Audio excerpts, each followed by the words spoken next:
Jai Mahamaya ki jai, Vishveshvari Mata ki jai, Bole Baba ki jai.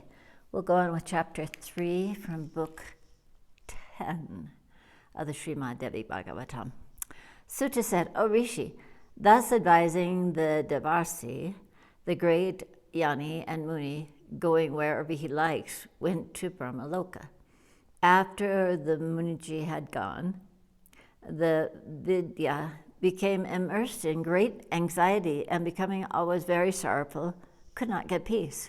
What shall I do not so as to overthrow Meru? Until I do that, I won't be able to get the peace of my mind or my health. The high-souled persons always praise me for my enthusiasm and energy.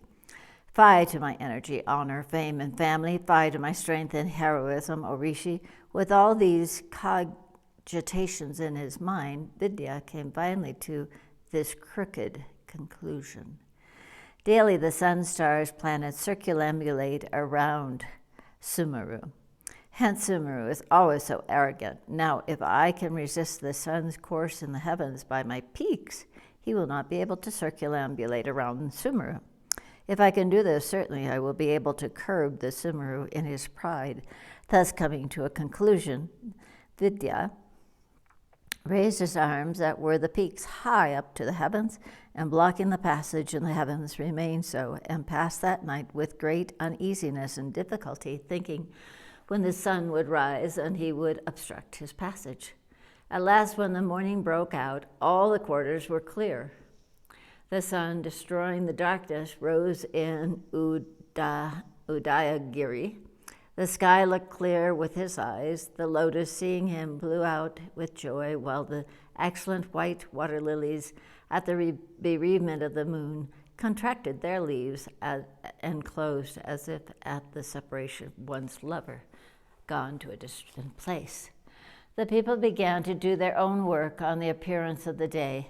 The worship of the gods, the offerings to the gods, the homas, and the offerings to the Pitris were set a-going on in the morning, afternoon, and evening, respectively. The sun marched on its course. He divided the day into 3 parts, morning, midday, and afternoon. First of all, he consoled the eastern quarter with which seemed like a woman suffering from the bereavement of her lover. Then he consoled the southeastern corner. Then, as he wanted to go quickly towards the south, his horse could not go further. The charioteer, Aruna, seeing this, informed the sun what had happened.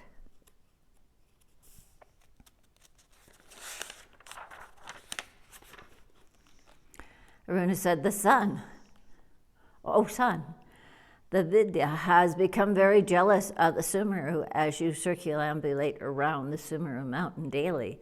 He has risen very high and obstructed your course in the heavens, hoping that you would circumambulate around him. He is thus vying with the Sumeru mountain." O Rishis, hearing the words of Aruna the charioteer, the sun began to think thus, "Oh, the Vidya is going to obstruct my course. What can a great hero not do when he is in the wrong path? Oh, my horse's motions are stopped today. The fate is the strongest of all, because Vidya is strong today by fate, therefore he is doing this. Even when eclipsed by Rahu, the ascending node, I do not stop for a moment even, and now obstructed is my passage. I am waiting here for a long time." The Deva fate is very powerful. What can I do? The sun's course, having been thus obstructed, all from the gods to the lowest became helpless and could not make out what to do. Chitragupta and others ascertained their time through the sun's course, and that sun is now rendered motionless by the Vidya mountain. What a great adverse fate is this! When the sun was thus obstructed by the mountain, out of his arrogance, the sacrifices to the Devas, the offerings to the Pitras, all were stopped. The world was going to rack and ruin. The people that lived on the west and south had their nights prolonged, and they remained asleep. The people of the east and the north were scorched by the strong suns of the rays of the sun, and some of them died. Some of them lost their health, and so forth. The whole earth became devoid of shraddhas and worships, and a cry of universal distress arose on all sides. Indra and the other devas became very anxious and began to think what they should do at that moment. Here ends the third chapter of the 10th book of the obstruction of the sun's course by the Vidya mountain in the Mahapuranam of 18,000 verses by Veda Vyasa. And we'll go on with chapter 4. Suta said, O rishis, then Indra and all the other devas, taking Brahma along with them and placing him at the front, went to Mahadeva, Lord Shiva, for his refuge. They bowed down to him in refuge and chanted sweet and great hymns to him, who holds the moon on his forehead, the Deva of the Devas, thus, O thou, the leader of the host of the gods, victory to thee, O thou, whose lotus feet are served by Uma, victory to thee. O thou, the giver of the 8 cities and vibhutis, to the devotees, victory to thee. O thou, whose ornaments is the snake, who art the honored and the giver of honor to persons, O thou, the unborn, yet comprising all forms. O thou, Shambhu, findest pleasure in thy own self, victory to thee. O thou, the lord of the attendants, O thou, Girisa, the giver of the great powers, O thou that livest in the heart lotus of Vishnu and deeply absorbed in Mahayoga, obeisance to thee. O thou, the Lord of the helpless, the incarnate of the ocean of mercy. O thou, whose emblem is the bull, thou art verily the great Kala, yet thou art the Lord of Kala. Obeisance to thee. Thus praised by the Devas who take the offerings and sacrifices, the Lord of the Devas, whose emblem is a bull, smiling told the Devas in a deep voice, O thou, the excellent Devas, the residents of the heavens, I am pleased with your praises that you have sung to me. I will fulfill the desires of all of you.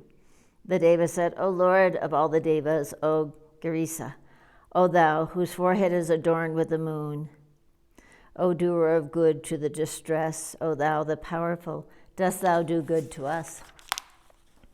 O thou, the sinless one, the Vidya mountain has become jealous of the Sumeru mountain and has risen very high in the heavens, and he has obstructed the sun's course, thereby causing great troubles to all. O thou, the doer of good to all, dost thou check the mountain's abnormal rise? How can we fix time if the sun's course be obstructed? And when there is no knowledge, what is now the time? The sacrifice of the devas and the offerings of the pitris are almost dead and gone. O Deva, who will now protect us? You are the destroyer of the fear of us, thus who are terrified, O Deva. O Lord, be pleased with us. Shiva said, I have no power to curb the Vidya mountain. Let us go to the Lord Brahma and pay our respects to him. We will go to Vishnu and tell him all our sorrows. We will remove them. Hearing thus, Shiva, Indra, and the other devas with Brahma all went to the region of Vaikuntha, trembling with fear. Here ends the 4th chapter of the 10th book. And we'll go on with the 5th chapter. Suta said, Then the Devas, on arriving at Vaikuntha, saw the Lord of Lakshmi, the Deva of the Devas, shining with brilliance, and began to praise him in a voice choked with intense feeling of devotion. Thus, victory to Vishnu, Lord of Rama, thou art prior to the Virat Purusha, O enemy of the Devas, of the demons, O thou, the generator of the desires in all, and the bestower of the fruits of those desires to all.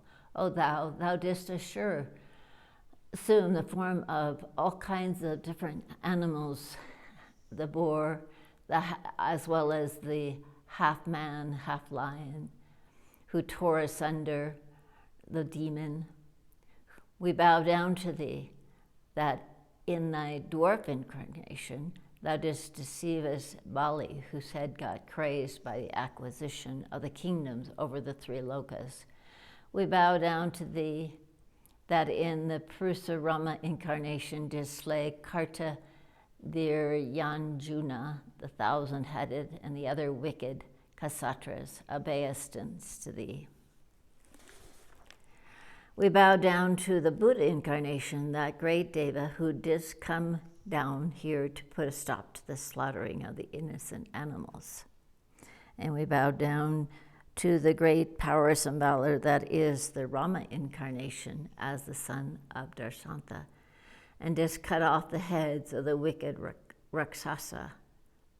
We bow down again and again to thee, O great Lord.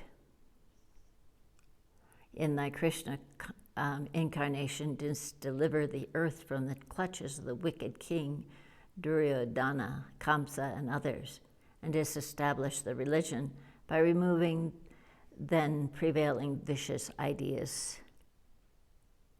We bow down to thy Kalki form, O Devi. Thou art thy 10 incarnations for the preservation of the devotees, for the killing of the wicked demons. Therefore thou art called the great reliever of all our troubles, O thou. Victory to thee, the Devas who assume the forms of woman and water for destroying the ailings of the devotees. Who else can be so kind, O thou, the ocean of mercy, O Rishi? Thus praising the yellow-robed Vishnu, the king of the Devas, the whole host of the Devas bowed down to him, and hearing their hymns, gladdened them, and spoke to them. Vishnu said, O Devas, I am pleased with your praises.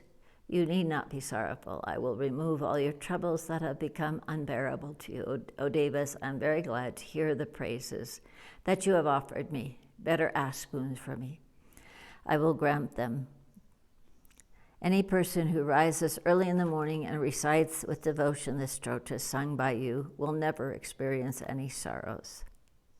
O Devas, no poverty, bad symptoms, or bad planets, nor any other misfortune will overtake them. O Devas, this stota can give everything. Both the enjoyment and freedom will come from this. There is no doubt in this. There is not a bit of doubt. Hearing these words of Sri Vishnu, the Devas became glad and spoke to Vishnu. Here ends the 5th chapter in the 10th book. And we'll go on with the 6th chapter. Suta said, O Risha, hearing the words of Vishnu, all the Devas became pleased and spoke. The Devas said, O Deva, the Devas, the Vidya mountain has risen very high and has stopped the sun's course. Therefore, all the works on earth are suspended. We are not receiving our shares of yajnas. Now, where will we go? What will we do? We do not know. Vishnu said, O Devas, there is now in Benares the Muni Agastya of indomitable power, is in devoted service of the primordial Shakti Bhagavati, the creatrix of the universe. This Muni alone can stop this abnormal Vidya range. Therefore, it behooves you to go to that fiery Muni Agastya at Benares, where the people get nirvana. Thus ordered by Vishnu, the gods felt themselves comforted and, saluting him, went to the city of Benares. In a moment, they went to the holy city of Benares, and bathing there, worshipped the Devas with devotion and offered Tarpanam and the Pitris, and duly made their charities. Then they went to the excellent ashram of the Muni Agastya. The hermitage was full of quiet animals adorned with various trees, peacocks, herons, various other birds. On arriving before the Muni, the gods fell prostrate before him and bowed down again and again to him. They then chanted hymns to him, O Lord, O thou honored and most worshipful, victory to thee. Thou art sprung from a water jug. Thou art the destroyer of Vatapi, the Asura. Obeisance to thee, O thou, full of Shri, the son of Mitra Varuna. O great Muni, thou art entitled to praise from all the Devas, O best, the storehouse of all qualities. O great Muni, we now bow down to thee and thy wife, Lopamudra. O Lord, O very energetic, we all are very much tormented by an unbearable, painful infliction upon us by the Vidya range, and we therefore take refuge. Be gracious unto us. Thus praised by the gods, the highly religious Muni Agastya, the twice-born, smiled graciously and said, O Devas, you are the lords of the three worlds, superior to all, high-souled, and the preserver of the lokas. If you wish, you can favor, disfavor, do anything, especially he who is the Lord of the heavens, whose weapon is the thunderbolt, and the 8 cities are ever at his service. Is yours, Indra, the Lord of the Devas. What is then that he cannot do? Then there is Agni, who burns everything and always carries oblations to the gods and the Pitris. Is there anything impracticable with him? O Devas, then again Yama is there amongst you, the lord of the Rakshasas, the witness of all actions, and always quick in giving punishment to the offenders. Still, O Devas, if there be anything required by you that awaits my cooperation, give out at once, and I will do it undoubtedly. Hearing these words, the Munis, the Devas became very glad and joyfully began to say what they wanted. O Maharishi, the Vidya mountain has risen very high and thwarted the sun's course in the heavens. A cry of universal distress and consternation has arisen, and these 3 worlds are now very, very much in ruins. O Muni, now what we want is that thou, by thy power of tapas, curbest the rise of the Vidya mountain, O Agastya. Certainly by thy fire of austerities, that mountain will be brought down and humiliated. This is what we want.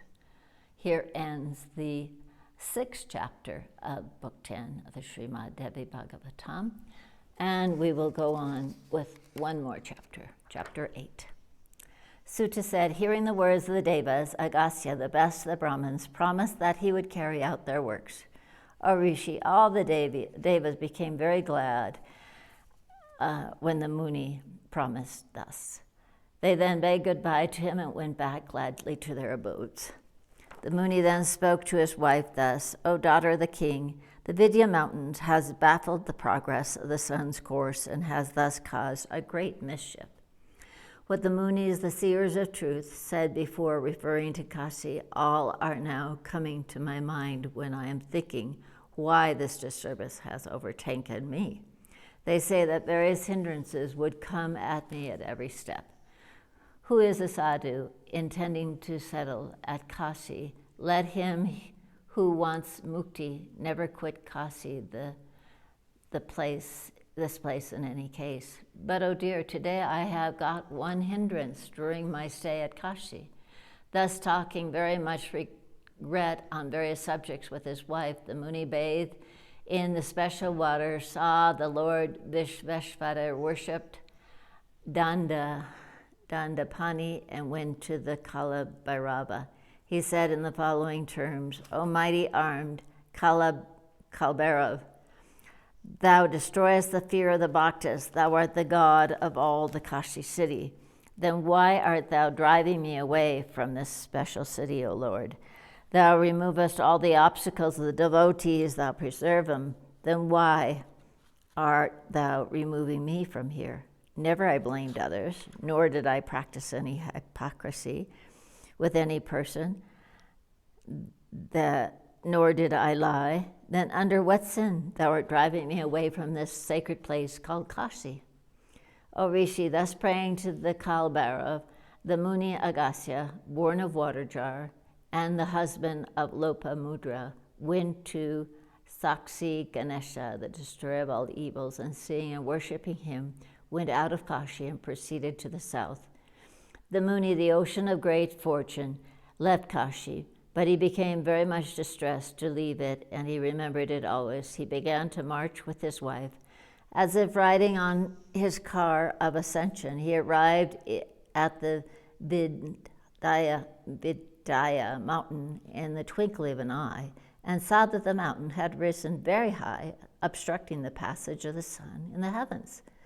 The Vidya mountain, seeing the Muni Agastya in front, began to tremble, and as if desirous to speak something to the earth in a whisper, became low and dwarfish and bowed down to the Muni and fell down with devotion, just like a stick dropped flat on the ground before the Muni. Seeing the Vidya thus low, the Muni Agastya became pleased and spoke with a gracious look, "O child, better remain in this lower state until I come back, O child. I am quite unable to ascend your lofty heights." Thus saying, the Muni became eager to go to the south, and crossing the peaks of the Vidya, alighted gradually again to the plains. He went on further to the south and saw the Sri Saila mountains, and at last he went to the Malakala, and there, building his ashram, settled himself. Om Sunaka, the Devi Bhagavati, worshipped by the Muni, went to this Vidya mountain and settled there and became known in the three worlds by the name of Vidya Vasani. Anybody who hears this highly pure narrative of the Muni Agastya and Vidya becomes freed of all sins. All enemies are destroyed in no time. If anybody once hears this narrative, he gets Dharma. If he wants Dharma, he gets unbound. He gets unbounded wealth if he wants wealth, and gets all desires if he wants his desires fulfilled. In ancient times, Swayambhuva Manu worshipped this Devi with devotion and got his kingdom for his own. Manvantara period. Thus I have described to you the holy character of the Devi in this Manvantara. What more shall I say? Mention, please. Here ends the 7th chapter, the 10th book, on the checking of the rise of the Vidya range in the Mahapuranam Srimad Devi Bhagavatam of 18,000 verses by Maharishi Veda Vyasa. Jai Mahamaya ki jai, Vishveshwari Mata ki jai, Bole Baba ki jai.